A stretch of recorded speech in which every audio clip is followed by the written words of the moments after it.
शिव बाबा को खाकी पहनने के बाद दूसरे से खाकी पहनी तो बड़ा दंड मिलेगा, इसका अर्थ क्या?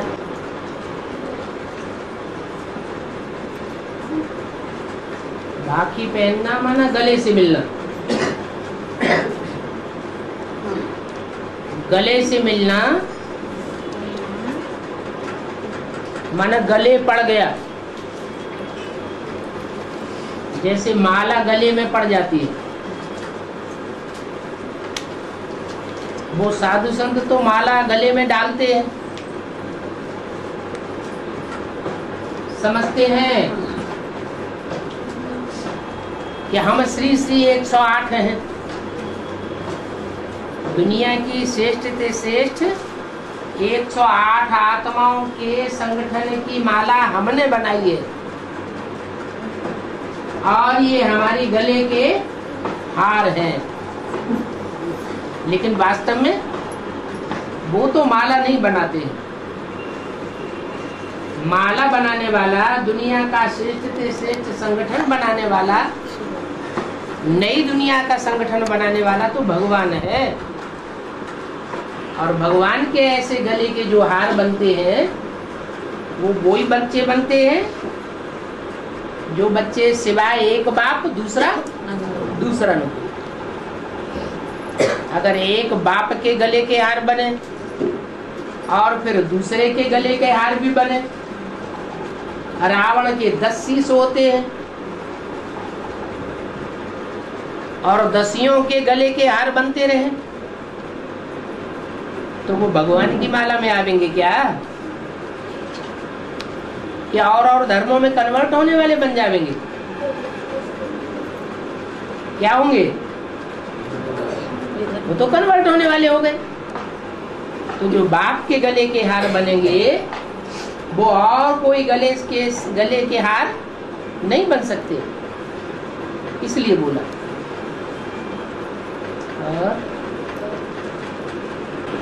तुम बच्चे बाप से भी अच्छा पुरुषार्थ करते हो कैसे? तुम बच्चे बाप से भी अच्छा पुरुषार्थ करते हो, ठीक है?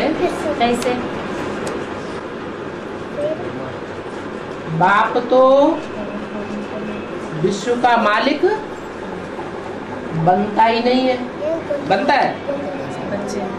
तुम बच्चों को विश्व की बादशाही देता है, तो जो बच्चे विश्व की बादशाही लेते हैं वो ऊंचा पुरुषार्थ करने वाले हुए या बाप ऊंचा पुरुषार्थ करने वाला हुआ? हैं? बच्चे बाप से ऊंचा पुरुषार्थ करने वाले हुए।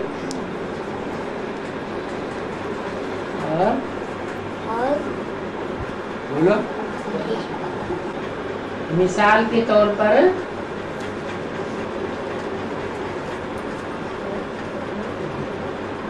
जैसे संगम युग में विश्व की बादशाही नंबरवार बच्चों को मिलती है। देने वाला जो विश्वनाथ कहा जाता है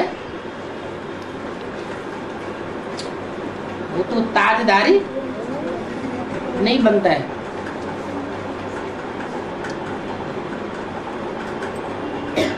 वो फकीर के रूप में दिखाया जाता है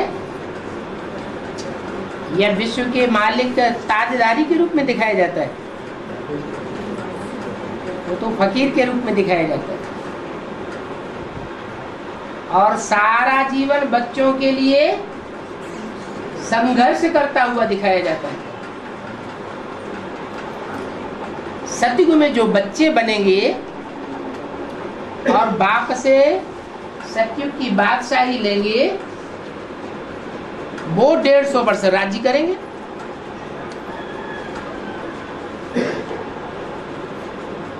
तो चैन की बंसी कौन बजाते हैं?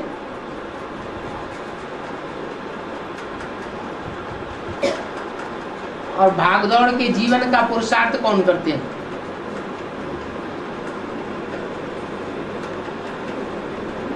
ज्यादा सुख कौन पाते हैं? कृष्ण की आत्मा बच्चा है, राम की आत्मा बाप का पार्ट बजाती है। जन्म जन्मांतर सुखी ज्यादा कौन रहता है? कृष्ण की आत्मा ज्यादा सुखी रहती है या राम वाली आत्मा ज्यादा सुखी रहती है? जवाब मिल गया। सुखी वही ज्यादा रह सकते हैं जो सुखी रहने का पुरुषार्थ करते हैं।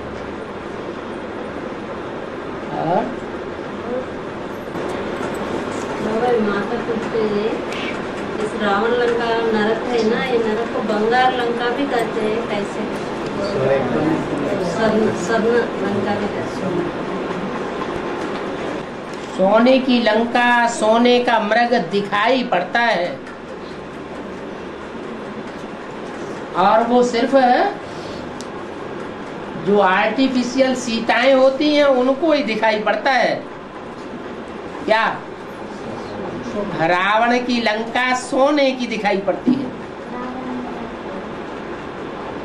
लेकिन जब रावण की लंका में बांधेली बन जाती है तब उनको पता चलता है ये सोने की लंका नहीं है, ये तो ईंट पत्थर की लंका है। वास्तव में सोने की दुनिया सतयुग है, कलयुगी दुनिया सोने की दुनिया नहीं है। आज की महल माड़ियां अटारियां देख करके, रंगे रंगे हुए अच्छे अच्छे महल देख करके लोग समझते हैं बहुत अच्छा है, लेकिन अगर वाइब्रेशन देखें तो बहुत दुखी बनाने वाले हैं। तो दिखावट के आधार पर कहा जाता है, पंप एंड शो के आधार पर कहा जाता है सोने की लंका।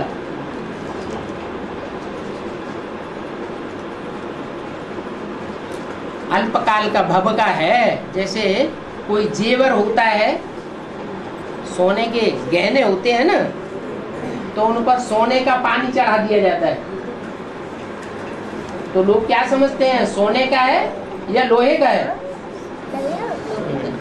लोग समझते हैं सोने का है। तो ऐसे ही ये रावण की लंका भी बंगार की लंका दिखाई पड़ती है। बाबा, आपस में लोन पानी होने वाले सद्गुरु निंदक होते हैं क्या? लून पानी का मतलब है पानी खारा हो गया, नमक मिक्स हो गया। नमक मिक्स होना और चीनी मिक्स होना अलग अलग बातें। पानी में 1 चम्मच नमक घोल दिया जाए और उसी एक गिलास दूसरे का गिलास पानी में 1 चम्मच चीनी घोल दी जाए, तो पीने के बाद मुंह का जायका एक को, जो नमक का गिलास पिएगा उसको जायका आएगा और जो मीठा गिलास पिएगा उसको जायका अच्छा मुंह आ जाएगा, देखने में अच्छा लगेगा। तो इसको कहते हैं लून पानी। माना तबीयत जो है वो खराब हो जाती है, वाइब्रेशन बिगड़ जाता है। इसलिए बोला कि लून पानी होकर के रहना अच्छा नहीं है। जहां तक हो सके वातावरण को अच्छा बनाना चाहिए, वातावरण को खारी नहीं बनाना चाहिए, कड़ुआ नहीं बनाना चाहिए, एक दूसरे से कड़वी बातें नहीं करनी चाहिए। कड़वी बातें करेंगे तो जन्म जन्मांतर हमको कड़ुए लोगों की दुनिया के बीच जन्म लेना पड़ेगा, और मीठी बातें करते रहेंगे तो मीठे मीठे देवताओं के बीच तुम जन्म लेगा। बाबा, राम को एक तक व्रत करते हैं ना, 2 सीता को दिखाते हैं, एक तो रावण जेल में रहने वाला सीता और योगा भी में रहने वाला, दोनों को दिखाते हैं।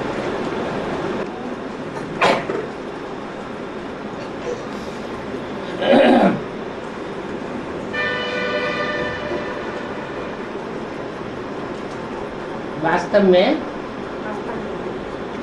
भगवान तो एक है, लेकिन भगवान की जो भगवती दिखाई जाती है वो 2 नहीं 3 तरह की भी दिखाई जाती है। इसलिए भगवान को कहते हैं मायापति भगवान।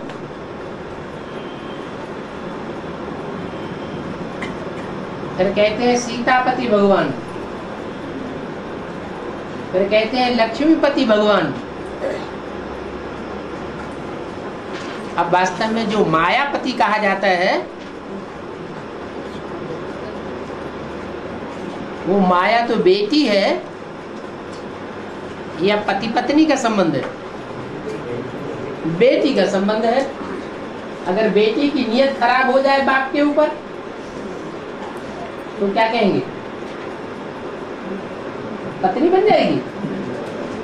पत्नी तो नहीं कही जाएगी।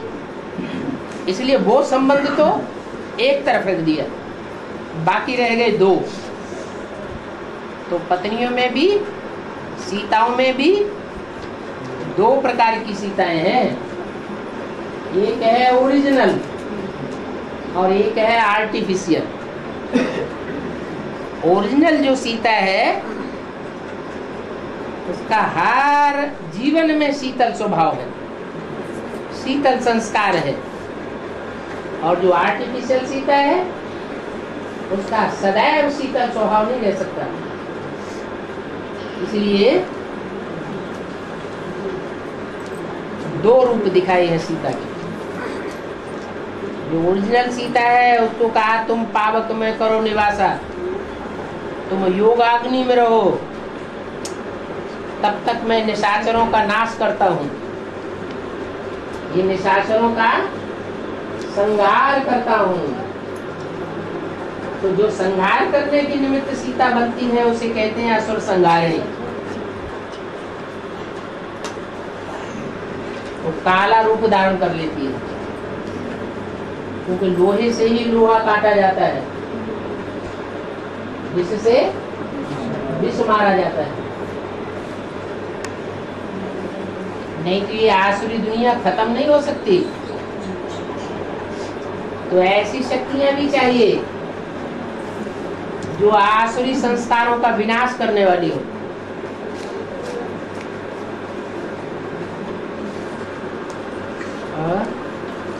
बाबा मुरली में बोला है कि गॉडलेस स्टूडेंट वाले भी मुरली मिस नहीं करेंगे। तो ईश्वरीय सेवा अनुसार व्यर्थ करते करते मुरली सुन रहे हैं, क्लास में बैठकर सुन नहीं पा रहे हैं तो क्या वो गॉडली अथवा रेगुलर स्टूडेंट कहाँ जाएगा?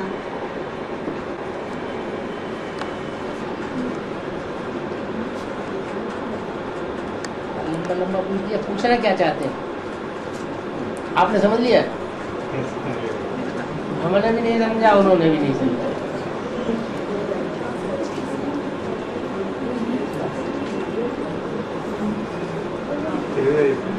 है?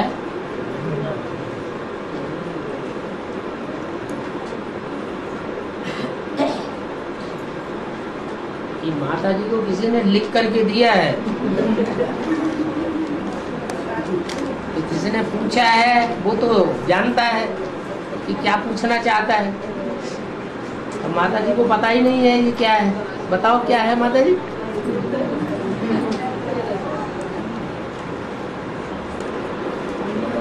हाँ, मुरली में आते हैं ना, अच्छे बच्चे भी हर दिन मुरली नहीं सुनते हैं। हाँ? तो अच्छे बच्चों में वो अष्टदेव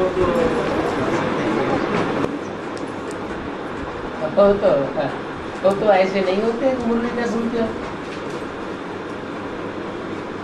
जो अच्छे मुरली तो नहीं अच्छे तो नहीं हुए। ऐसे क्यों कहा? जो मुरली नहीं सुनते हैं वो अच्छे नहीं है। अच्छे हो सकते हैं लेकिन अच्छे नहीं हो सकते। और अष्टदेव तो अच्छे हैं।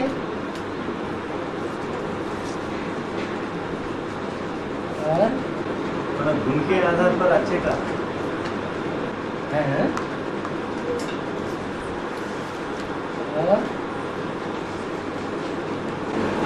बाबा माता जी पूछ रही है, सत्य त्रेता युग में रात दिन नहीं है ना, रात दिन जो नहीं है वो समय कैसे बीतते हैं? समय कैसे कटता है? समय काटा जाता है दुख में या सुख में? समय कब काटा जाता है? दुख में समय काटा जाता है, सुख में तो समय काटा ही नहीं जाता। तो ये बात गलत हो जाती है कि सत्य को त्रेता में समय कैसे कटता है। अरे वहां तो खेलना ही खेलना है, आनंद ही आनंद है। चित्रकारी करते हैं, गीत गाते हैं, डांस करते हैं, भ्रमण करते हैं, गगन विहार करते हैं, है? जैसे यहाँ हवाई जहाजों में घूमते हैं जो लोग, उनको टाइम पास कैसे होता है पता ही नहीं चलता कि टाइम कहाँ चला जाता है। और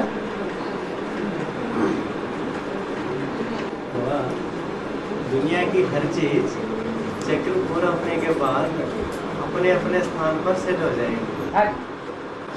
साइंस में और बाबा भी कहते हैं कि ये जो चांद है, अभी एक बात हो रही वो सुन लीजिए। जो चांद है, हाँ जी, वो चांद तो पृथ्वी से ही निकला है। हाँ, बना ये पूरा विनाश होने के बाद यह चांद पृथ्वी मिल जाएगी। उपग्रह कहा जाता है। हाँ जी, ग्रह का उपग्रह माने पृथ्वी जो ग्रह है उससे निकला हुआ है टुकड़ा, इसलिए पृथ्वी के ही चक्कर काटता है। प्रशांत महासागर है, उस गड्ढे में चंद्रमा ऐड हो जाएगा।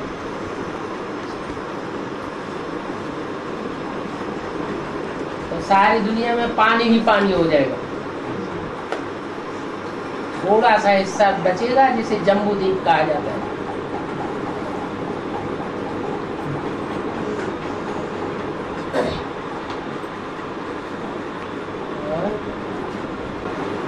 बाबा कहावत है, पेट का भूख और काम के आद सब पाप कर्म करा देता है।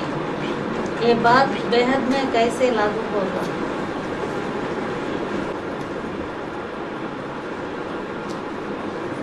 पेट की भूख है वो तो हद की बात है,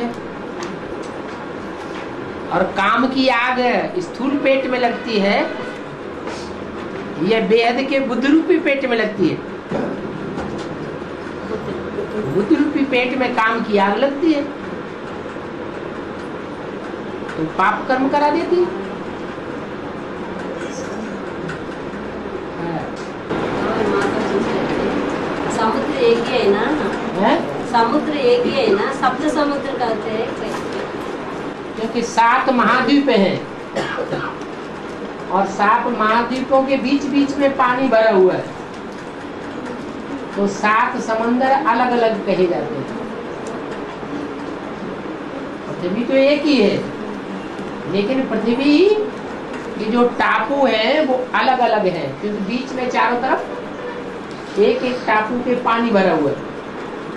जैसे अफ्रीका है तो अफ्रीका के चारों ओर पानी भरा हुआ है।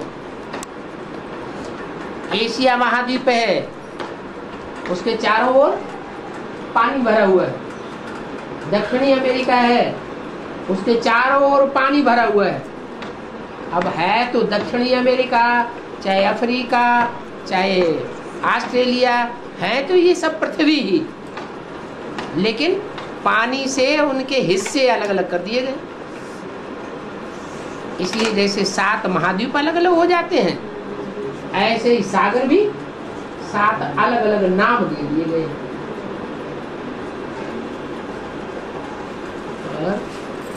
बाबा, कोई बच्चों को 2 महीने तक चिट्ठी नहीं आती है, कोई बच्चों की 2 महीने तक चिट्ठी नहीं आती है। बाप समझते हैं वो बच्चा मर गया। ये बात मधुबन वाले के लिए लागू होती है क्या? चिट्ठी की बात तो उस समय की कही जबकि मोबाइल फोन नहीं थे, ईमेल नहीं भेजा जाता था, वायरलेस नहीं होता था, इसलिए उस समय साधन था लेटर, पत्र। वो बात अभी भी लागू होती है। ईमेल भेजना, मोबाइल भेजना और मोबाइल से बात करना, ये तो पैसे वालों का काम है। जो गाँव में रहते हैं भील, उनके पास कहाँ मोबाइल होता है, कहाँ कंप्यूटर होता है जो ईमेल भेजेंगे। लेकिन लेटर तो हर जगह पहुंच जाता है। तो कहा बच्चे कहीं भी हैं दुनिया में, अगर बाप से कनेक्शन नहीं है, चाहे वो पत्रों के द्वारा हो, चाहे ईमेल के द्वारा हो, चाहे मोबाइल के द्वारा हो, तो 2 महीने भी अगर कनेक्शन नहीं होता है तो बाप समझेंगे कि बच्चा मर गया। तो कनेक्शन तो रखना चाहिए। बच्चा बाप से वर्षा लेने वाला हो, बालिग बच्चा हो गया हो, तो उसे चिंता नहीं रहेगी हमें बाप से वर्षा लेना है। बाप से कनेक्शन तोड़ के रखेगा क्या? नहीं,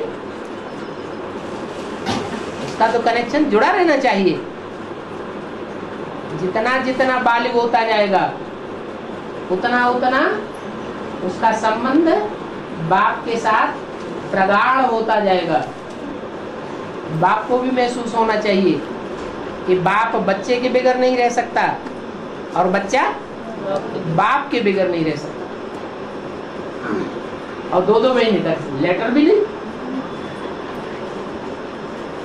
फोन से बात भी नहीं, ईमेल भी नहीं, कोई समाचार ही नहीं, तो बाप क्या समझेंगे? ये बच्चा बाप की दुकान चला रहा है या नहीं चला रहा है? नहीं चला रहा है, मर गया। संगम युग में शूटिंग भी होती है और हिसाब किताब भी चुप्त होते हैं। कैसे कैसे?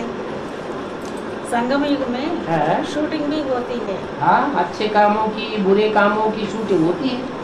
और जो शूटिंग होती है वो मन के संकल्पों से होती है। क्या? जो मन में संकल्प चल रहे हैं, रात में सोते समय स्वप्न आते हैं, वो सब संकल्पों की शूटिंग हो रही है, रिहर्सल हो रही है। और हम जो कर्म करते हैं उससे हमारा पाप पुण्य बनता है या तो बिगड़ता है। पाप बन जाता है या तो पुण्य बन जाता है। ईश्वरीय मत पर कर्म करते हैं तो हमारा पुण्य बनता है। ईश्वरीय मत पर हम दूसरों की सेवा करते हैं तो हमारा पुण्य बन जाता है। उसे शूटिंग नहीं कहेंगे, क्योंकि कर्मेंद्रियों से या वाचा से हमने अच्छा काम किया, दूसरों को सुख दिया, तो सुख देने का रिजल्ट हमारा पुण्य बन गया। पाप भस्म करने की जहां तक बात है, तो बुरा संकल्प आया जिससे शूटिंग तो होती है, परंतु उसको याद के बल से हमने वही काट दिया बुरे संकल्प को, तो शूटिंग खराब होते होते हमारी बच गई। खराब शूटिंग लंबे समय तक नहीं चल पाई, हमारा पाप कर्म भस्म हो गया। शूटिंग अच्छी हो गई, ये हिसाब है। और बाबा 7 दिन होते हैं ना, 7 दिन, सोमवार मंगलवार। हाँ जी, वही आत्मा का ही आप ले रहे हैं क्या? जरूर आत्मा है। सोमवार कहते हैं, सोम चंद्रमा को कहा जाता है, तो चंद्रमा ज्ञान चंद्रमा ब्रह्मा नहीं है क्या? है कि नहीं? सूर्यवार कहते हैं। तो कोई ज्ञान सूर्य नहीं है क्या? है? तो ऐसे ही है, चाहे वो शनिवार हो, चाहे वो मंगलवार हो, चाहे वो बुधवार हो, कोई न कोई पार्ट बजाने वाली आत्मा के नाम पर वो वार नाम रख दिया। अभी उसकी बारी है। क्या आज कौन सा वार है? आज रविवार है, आदिवार है। तो कोई आदि ईश्वर रहा होगा, कोई आदिदेव रहा होगा, उस आदिदेव के नाम पर आदिवार नाम रख दिया। वो ज्ञान सूर्य है।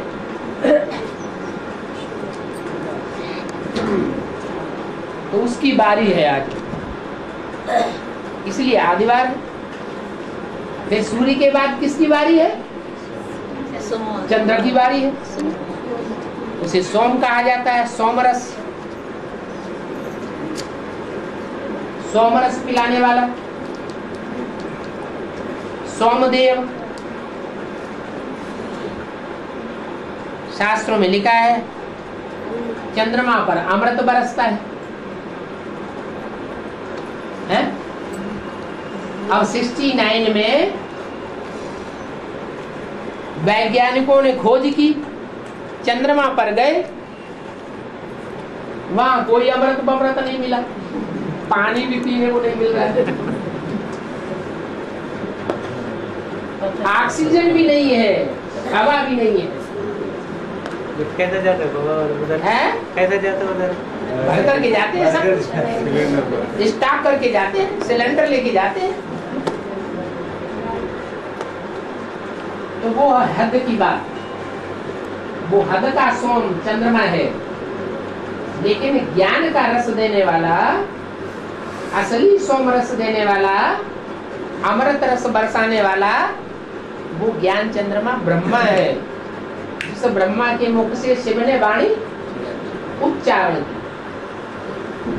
अब उस वाणी को कोई अपना बनाए या न बनाए,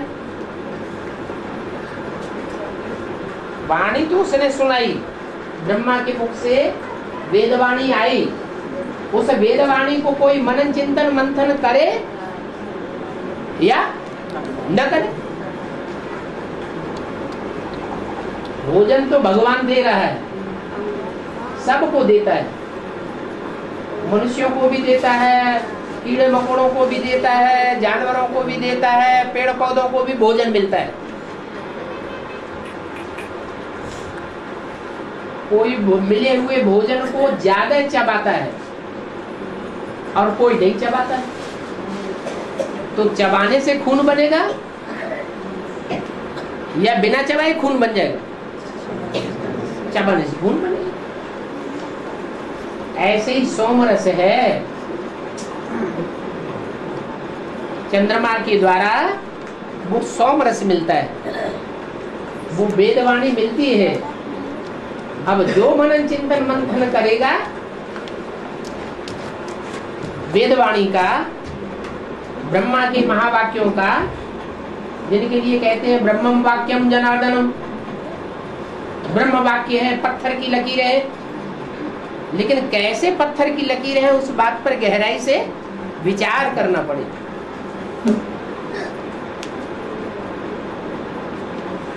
तो ज्ञान सूर्य, उसके बाद ज्ञान चंद्र। पृथ्वी के पास, पृथ्वी के प्राणियों के पास ये दो बड़ी उपलब्धियां हैं। पृथ्वी तो है ही माता के रूप में, लेकिन चंद्रमा भी चाहिए और सूर्य भी चाहिए। फिर है मंगल। मंगल भी पृथ्वी की औलाद है। मंगल माने होता है कल्याणकारी। तो ये जितने भी वार हैं, इनकी कल्याण करने की अपनी अपनी बारी है। या जैसे सतयुग में 7 नारायण हैं, तो एक साथ आ जाते हैं कि अपनी अपनी बारी से आते हैं? अपनी अपनी बारी से आएंगे। पहला नारायण सतयुग की आदि में, फिर दूसरा नारायण वो दूसरे नंबर की बारी, फिर तीसरे नंबर का नारायण। तो ऐसे ही 8 नारायण एक के बाद एक अपनी अपनी बारी से आते हैं। इसलिए उनके नाम के आगे बार लगाया जाता है। सोमवार, रविवार, मंगलवार, बुधवार और బాబా గుళ్ళల్లో విగ్రహాలను ప్రతిష్ఠ చేసేటప్పుడు శివలింగం కానీ దేవతల విగ్రహాలు కానీ ఏమన్నా మనులు మాణిక్యాలు బంగారం అదేసి విగ్రహ ప్రతిష్ఠ చేస్తారు. ఎందువల్ల అట్లా చేస్తారు? దేవుడు ఒకటి అడగండి. हाँ जी, आलय में प्रतिष्ठा करते हैं, प्रतिमा को प्रतिष्ठा करते हैं ना आलय में। हाँ, उसके नीचे सोना या हीरा कुछ भी ऐसा वैल्यूबल चीजें डालते हैं नीचे, हाँ, और उसके ऊपर प्रतिमा रखते हैं। हाँ जी, ऐसा क्यों करते हैं? क्योंकि कोई आत्माएं होती हैं देव आत्माओं में जो सोने की युग में आने वाली है। सोने का युग है सतयुग, तो उनके नीचे सोना डाला जाएगा। कोई आत्माएं आती हैं चांदी के युग में, तो उनके नीचे चांदी डाली जाएगी। तो जो जैसे टाइम पर आता है वैसा वैसा मेटल उसके नीचे डाल देते हैं। आजकल के नेताएं हैं, नेताओं की मूर्ति रखते हैं तो सोना चांदी नहीं डालते हैं, पत्थर डाल देंगे, लोहा डाल देंगे, तांबा डाल देंगे, बस। और बाबा देवता का चेहरा और श्री जैसा दिखाते हैं ना, है चेहरा हाँ, श्री जैसा दिखाते हैं ना। क्या देवताओं को चेहरा दिखाते हैं ना, हाँ। उसमें स्त्री का चेहरा ज्यादा दिखाते हैं। स्त्री का चेहरा दिखाते हैं, कुछ दाढ़ी मूछ नहीं होती है। हाँ, दाढ़ी मूछ तो भिखारियों की होती है। देवताओं को वहाँ तो चाहे देवी हो चाहे देवता हो, दोनों ही निर्विकारी है। तो दाढ़ी क्यों आएगी? वो दाढ़ी होगी या मूछ होगी? दाढ़ी मूछ हो जाएगी फिर तो वो देवता रहे ही नहीं। जैसे ब्रह्मा है, ब्रह्मा को दाढ़ी मूछ दिखाते हैं, तो जिस ब्रह्मा को दाढ़ी मूछ दिखाते हैं वो देवता हुआ या मनुष्य हुआ? है वो तो भिखारी मनुष्य हो गया। भिखारी मनुष्य की मंदिर बना के पूजा होनी चाहिए, नहीं होती। तो ब्रह्मा की पूजा होती है? नहीं होती। तो ब्रह्मा बाबा से कहो तुम लड़की बन जाओ, तुम्हारी पूजा करेंगे, तो जगदम्बा बन जाती है। वो आत्मा अपना शरीर छोड़ के, वो दाढ़ी मूछ का चोला छोड़ के जब कोई कन्या माता में प्रवेश करता है तब उसकी पूजा होती है। बढ़िया प्रश्न है आपको। क्या पूजा करानी हो तो बोलो, क्या करना पड़े? हैं? अगर भाइयों को पूजा करानी हो तो क्या करना पड़े इनको? हैं? हैं?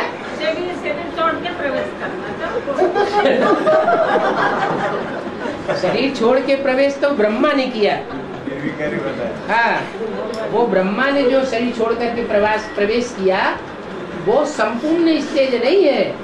संपूर्ण स्टेज ये है कि शरीर रहे, लेकिन शरीर रहते हुए ही इस शरीर से ही कंचन काया बन जाए, दाढ़ी मूछ साफ हो जाए, देवता बन जाए, नर से नारायण बन जाए, नारी से लक्ष्मी बन जाए।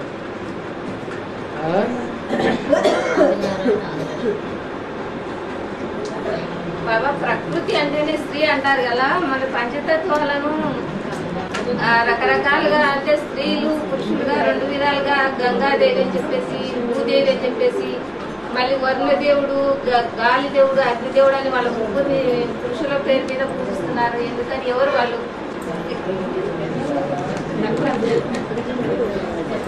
पूरा हो गया? हाँ बोलो। प्रकृति को हाँ प्रकृति को तो स्त्री का रूप में दिखाते हैं, हाँ लेकिन जो पंचतत्व है उसमें तो अलग अलग देवताएं हैं, हाँ पुरुष भी है, हाँ पुरुष भी है, पवन देव है, वरुण देव है, ऐसा। हाँ तो ऐसा ऐसा क्यों हो गए? प्रकृति तो माता का रूप है ना, हाँ जी। और माता के पेट से पुरुष भी जन्म लेता है और माता के पेट से स्त्री भी जन्म लेती है। तो दोनों तरह के तत्व चाहिए इसमें। हाँ।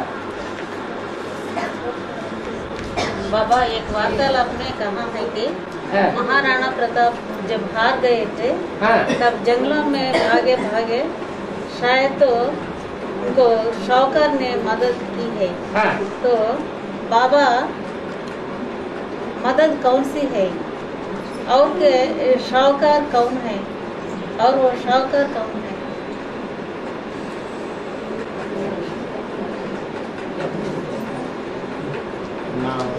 राणा प्रताप ने जब महाराणा प्रताप तो कलयुग की बात हुई, वहाँ तो शिव बाबा होता नहीं। हाँ जब हारा था, हाँ जंगलों में फिरते थे, हाँ उस समय एक शाहूकार ने आकर उसको मदद दी है। हाँ।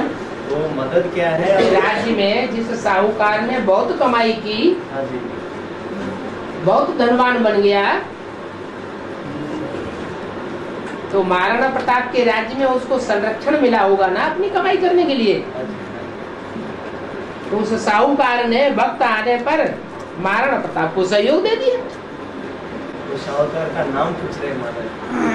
नाम ये पाठ प्रत्यक्ष होना, ये बाबा का काम नहीं। ये बाप दादा कागज पर या बोर्ड पर लिख करके बतावेंगे नहीं कि महाराणा प्रताप कौन बनेगा, उसको सहयोग देने वाला साहूकार कौन बनेगा। ये तो अपने अपने कर्म से, अपनी अपनी वाचा से, अपनी दृष्टि से, वृत्ति से अपने आप अपने पार्ट को प्रत्यक्ष करेंगे, यहाँ ही प्रत्यक्ष कर देंगे। బాబా నారదుని శాస్త్రాల్లో కృతయుగం, త్రేతాయుగం, ద్వాపరయుగంలో 3 యుగాల్లో చూపించారు, కానీ కలియుగంలో నారదుడు ఎక్కడ పోయినాడు? नारद को हाँ सतयुग में, त्रेतायुग में, द्वापरयुग में भी दिखाए हैं, हाँ लेकिन शास्त्र में कलयुग में नहीं दिखाए। नारद को कलयुग में नहीं दिखाया, हाँ जी, क्योंकि कलयुग में उनके घूमने फिरने के लिए देवताएं तो कोई रहते नहीं। हाँ असुर होते हैं सिर्फ कलयुग में, सिर्फ असुर दिखाए गए हैं। लेकिन जो नारद की बात है, न सतयुग की बात है, न त्रेता की, न द्वापर की, न कलयुग की, वास्तव में कहाँ की बात है? संगम युग पर 4 युगों की शूटिंग होती है। तो 4 युगों की जहाँ शूटिंग हो रही है, उस पीरियड में नारद अर्थात नार माने ज्ञान जल, द माने देने वाला, जो दूसरों को ज्ञान का जल देता है, सच्चाई प्रसारित करता रहता है। सत्य क्या है, असत्य क्या है, वो बताता रहता है, उसको नारद कहा जाता है। और बाबा हाँ, जो कन्या है अनिश्चय पत्र लिखकर हाँ, घर जाकर शादी कर ले रही है, हाँ, वे कन्याएं 16,000 की लिस्ट में आएंगी क्या? आएंगी, लेकिन दास दासी बनेगी। अगर सरेंडर होने के बाद वापस चले गए और वापस जाने के बाद साधारण व्यक्तियों की, साधारण परिवारों की जो ज्ञान में नहीं चलते हैं, उनकी खातिर खुशामदी करने लगे, तो 16,000 की लिस्ट में तो आवेंगे, लेकिन जो प्रजा वर्ग की आत्माएं होंगी उनके दास दासी बनना पड़ेगा। क्यों? यहाँ उन्होंने सीटिंग ऐसी कर दी।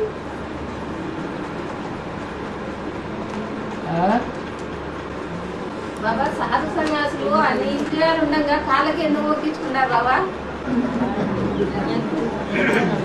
साधु और सन्यासी जो भी होते हैं, अरे सुनो हाँ। साधु और सन्यासी जो भी होते हैं, उसको पाँव को ही वो नमन करते हैं सब भक्त लोग। हाँ, ऐसा पाँव को ही क्यों पकड़ते हैं सब? हाँ, श्रेष्ठ इंद्रिय भी है ना, हाँ, और इंद्रिय भी है ना, हाँ, तो उसको इम्पोर्टेंस नहीं देते, उनको इम्पोर्टेंस नहीं देते, क्योंकि उन्होंने पांव से चला जाता है, पहुंचा जाता है। तो ये बुद्ध रूपी पांव भी जो है वो पहुंचने वाली चीज है।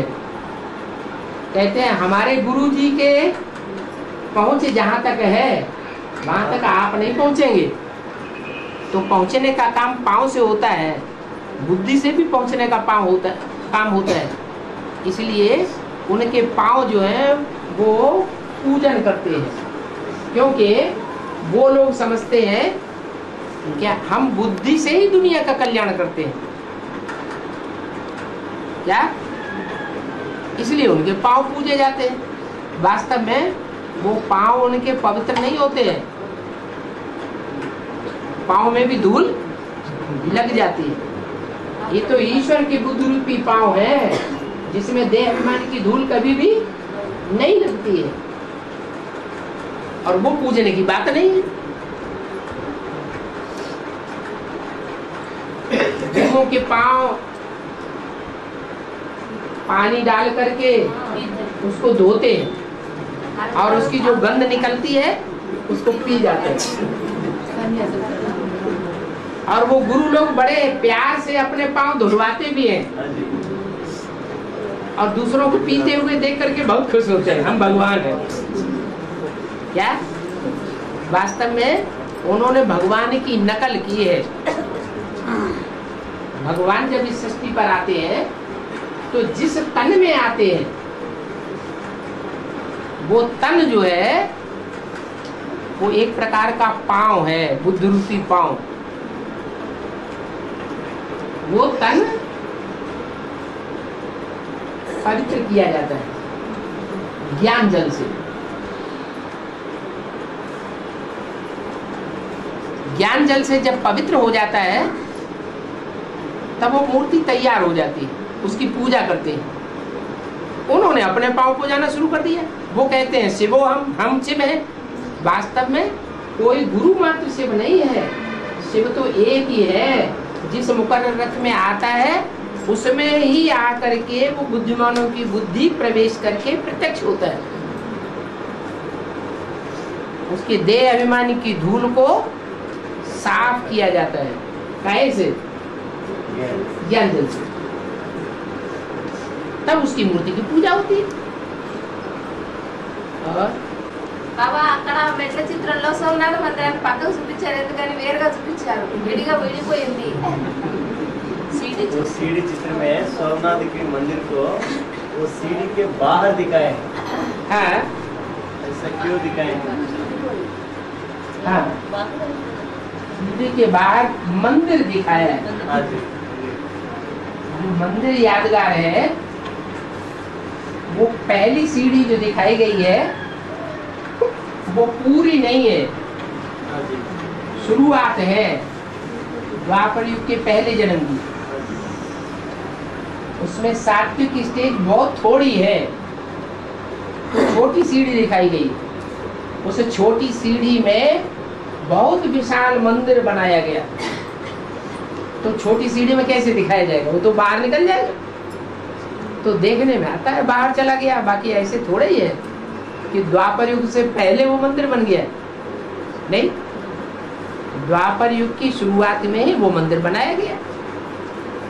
मंदिर बनाएंगे तो उसकी सुर्री तो ऊपर ही दिखाएंगे ना, जो देखने में आ रही है।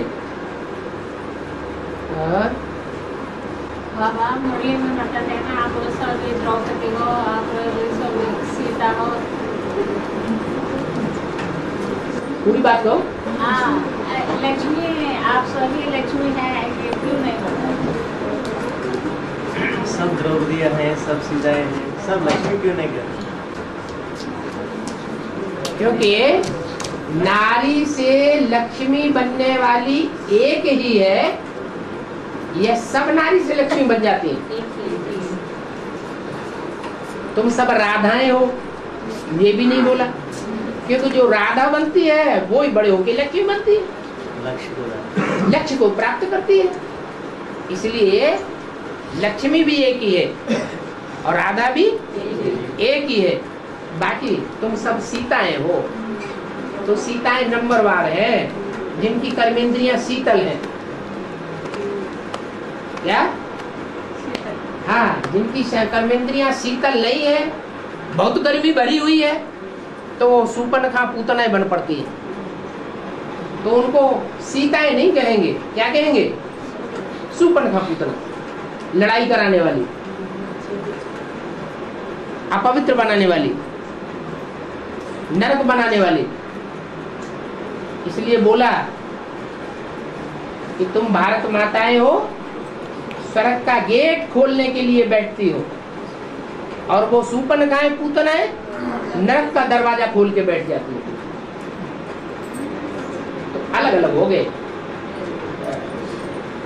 जैसे अभी पूछा सीताएं 2 क्यों कर दी? एक अव्वल नंबर और दूसरी द्वयम नंबर। बाबा सचयुग में जगदम्बा का पाठ क्या होगा? कोई भी आत्मा का पाठ हर जन्म में ऊंचा हो सकता है। कोई ऐसी आत्मा होगी जो हर जन्म में विश्व का बादशाह बनता रहे,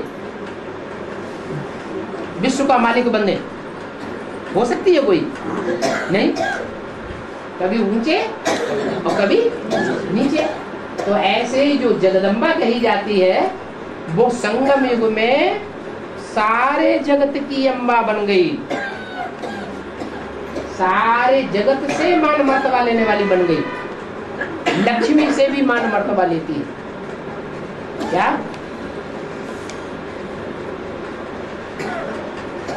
इतना ऊंचा पद है। तो जिसको संगम युग में ऊंचा पद मिल गया, तो सतयुग के जन्म में ऊंचा पद मिलेगा या नीचा होता जाएगा?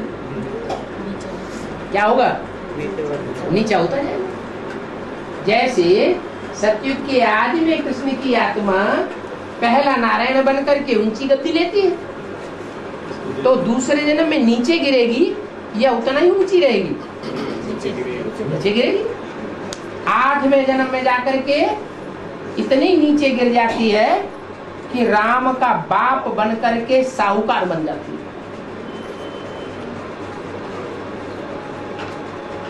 इतना बड़ा साहूकार बनती है कि राम वाली आत्मा उस साहूकारी को संभाल करके सारी साहूकारी की धन संपत्ति 8वें नारायण को लोन में दे देता है।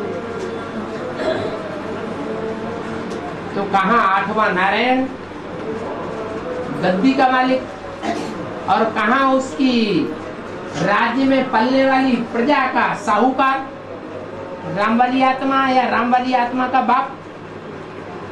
तो अंतर पड़ गया ना। तो हर जन्म में कोई ऊंचा पद नहीं पा सकता। जगदम्बा का भी ऐसे ही।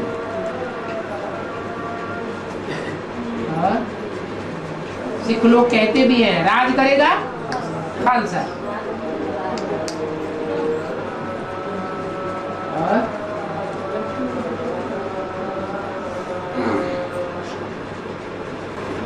और सरेंडर हुई आत्माएं जो है वो प्रजा वर्ग में साहूकार बनते हैं क्या?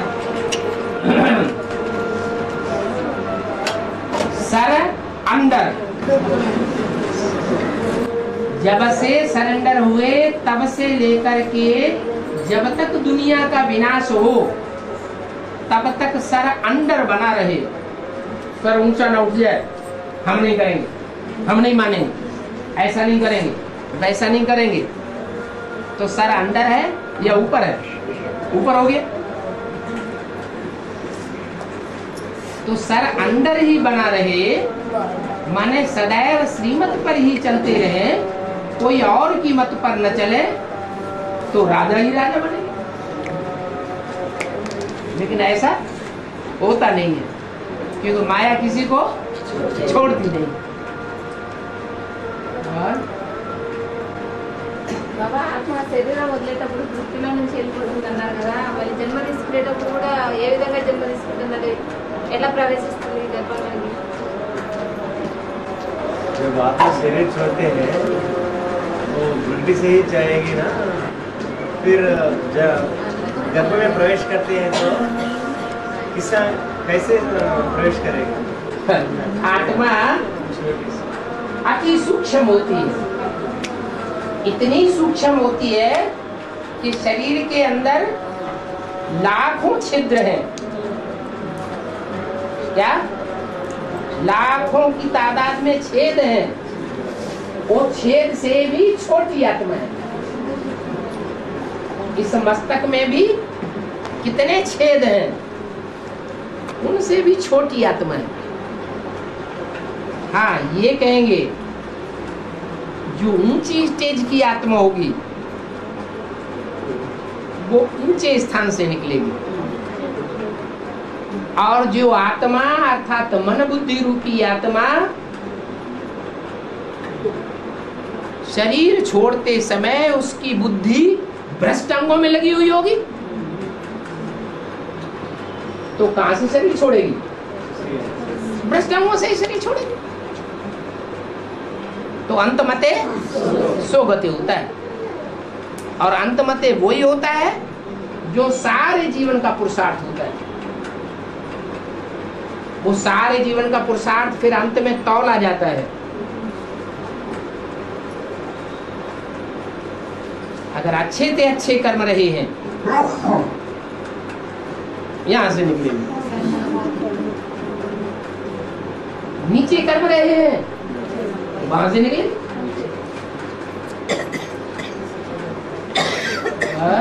गर्भ में प्रवेश करते समय है, गर्भ में प्रवेश करते हैं ना, वही प्रवेश करते हैं।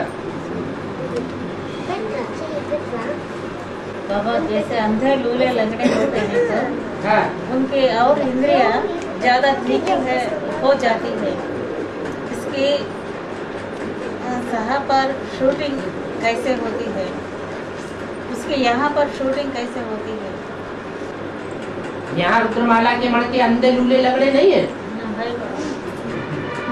है कि नहीं? हाँ, तो उनकी शूटिंग नहीं हो रही है? कोई काने हैं, तो जो काने होंगे उनकी शूटिंग कैसे होगी? मान लो दाईं आंख फूटी हुई है, तो जिनकी दाईं आंख फूटी हुई है उन्हें गुण दिखाई पड़ेंगे? हैं? गुण दिखाई पड़ेंगे कि अवगुण दिखाई पड़ेंगे? वो बाईं आंख से अवगुण देखेंगे, दाईं आंख से गुण दिखाई नहीं पड़ेंगे। तो अच्छी शूटिंग होगी या बुरी शूटिंग होगी? बुरी शूटिंग हो जाएगी। कोई अंधे है, दोनों आंखें नहीं, ना अच्छाई देख सकते हैं ना बुराई देख सकते हैं, उन्हें परख शक्ति है ही नहीं।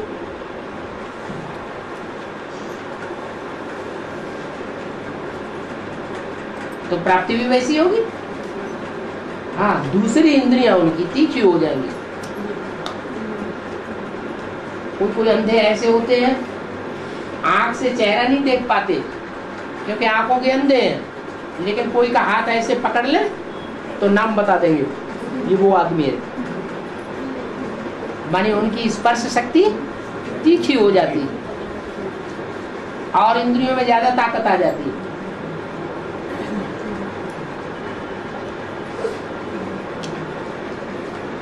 रुद्रमाला के मणके हैं, लगड़े हैं कि अंधे हैं? कैसे हैं? लगड़े हैं तो पुरुषार्थ में तीखा दौड़ नहीं सकते। लगड़ाते लगड़ाते दौड़ेंगे, जितना दौड़ना चाहिए उतना नहीं दौड़ पाएंगे। और विजयमाला के मणके अंधे हैं, लेकिन टांगे तो तीखी है ना, तो वो तीखा दौड़ सकते हैं, प्योरिटी की पावर ज्यादा होने के कारण। तो जो ज्यादा तीखा दौड़ सकते हैं, लेकिन आंखें नहीं है, आंखों से देख नहीं सकते।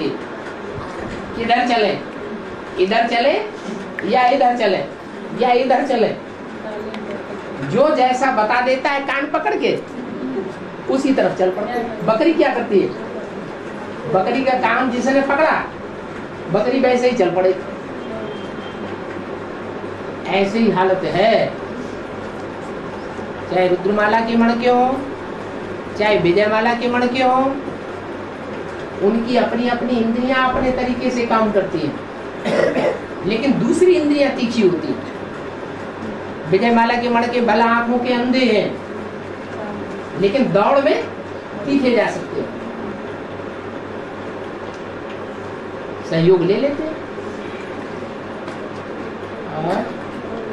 బాబా సత్యప్రదాయ గల రాత్రి పగలు లేవు కదా, వాళ్ళకి సమయం ఎలా తెలిసేది?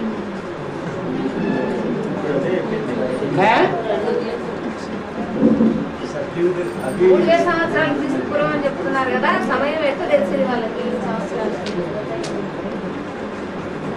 सतयुग त्रेता में समय कब तक कैसा मालूम है? अभी अभी तो बताया, समय कूटना पड़ता है, काटना पड़ता है। वहाँ जहाँ दुख होता है वहाँ दुख होता ही नहीं, तो टाइम पता ही नहीं चलता कहाँ चला गया। त्रेता में भी 2 ही कलाएं तो कम होती हैं। 16 कला में से 2 कलाएं कम हो गई, तो सुख तो बहुत रहता है। 1250 साल 1250 ऐसा कैसे मालूम पता चला है? जो 1250 साल बताते हैं ना, हाँ और वो क्रिश्चियन से बताते हैं ना 3 साल 3000 पहले ऐसा। हाँ 5000 साल हुए उनके हिसाब से भी। हाँ जी, हाँ जी। हाँ वो ऐसे समय कैसे हिसाब किया वो लोग? क्योंकि मोहनजोदड़ो, हड़प्पा की, ग्रीस, मेसोपोटामिया की जहाँ जहाँ खुदाइयाँ हुई हैं जमीन की, उन खुदाइयों में जो चीजें मिली है वो कोई भी चीज 5000 साल से ज्यादा पुरानी नहीं मिली। इससे साबित होता है कि सारी दुनिया का चक्र 5000 साल का है। महाभारत युद्ध भी 5000 साल पहले हुआ था, लेकिन विद्वान आचार्यों ने उसे द्वापर में ठोक दिया। वास्तव में द्वापर की बात नहीं है, कलयुग के अंत में इसी टाइम पर 5000 साल पहले महाभारत युद्ध हुआ था। और दूसरी बात, दुख के दिन होते हैं तब दिन गिनते हैं, या सुख के दिनों में कोई दिन गिनता है? दिन कहाँ गिने जाते हैं? बाबा नहीं आए, कितने दिन हो गए? 4 महीने हो गए, 2 महीने हो गए, तो दुख महसूस होता है तभी तो दिन गिनते हैं। जब सुख महसूस होता है तो दिन नहीं गिनते। तो 2500 वर्ष की जो दुनिया है उसमें हिस्ट्री बनाएगी दिन गिन करके। जब से दूसरे धर्म पिताएं मनुष्य गुरु आए, तब से दुख की दुनिया शुरू हुई, तब से दिन गिनना शुरू हुए। 1000 साल हो गया, 2000 साल हो गए, 2500 साल हो गए इब्राहिम को आगे। उससे पहले का किसी को पता ही नहीं है। क्यों पता नहीं है? क्योंकि उससे पहले सुख की दुनिया थी, कोई दिन गिनता ही नहीं था। तो 2500 साल दुख की दुनिया के दिन गिन लिए, तो सुख की दुनिया भी तो कभी रही होगी। आधा सुख और आधा दुख, आधे में दिन और आधे में रात। ऐसे ही ब्रह्मा का दिन आधा और ब्रह्मा की रात आधी। 2500 वर्ष है नरक और 2500 साल है स्वर्ग। ऐसे नहीं कि दुनिया में हमेशा नरक ही नरक रहता है। ऐसे भी नहीं हो सकता कि दुनिया में हमेशा स्वर्ग ही स्वर्ग रहे। नहीं, आधा आधा है। फिर अपने अपने कर्मों के आधार पर जो जितना भगवान के बताए हुए रास्ते पर ज्यादा चलेगा उसको ज्यादा सुख महसूस होगा। दुख की दुनिया में भी सुखी रहेगा, और जो भगवान की मत पर नहीं चलेगा वो सुख की दुनिया में सुखी नहीं रहेगा, आएगा ही नहीं। इसलिए हिसाब बन गया। 2500 साल की हिस्ट्री मनुष्य के पास मौजूद है। उसमें 2 युग हैं, द्वापर और कलयुग। और जो हिस्ट्री मौजूद नहीं है वो है सतयुग त्रेता, रामकृष्ण की दुनिया। वो भी 2500 साल है। उसको 2 हिस्सों में बांट दो तो 1250 वर्ष, 1250 वर्ष। और शास्त्रों में भी लिखा हुआ है कि एक युग की आयु 1250 वर्ष है। ये शास्त्रों में लिखा हुआ है, लेकिन मनुष्य गुरुओं ने उसको 365 से गुणा कर दिया कि देवताओं का एक दिन जो है हजारों वर्ष के बराबर होता है। ये गपोड़ा लगा दिया, ये सारा गड़बड़ हो गया।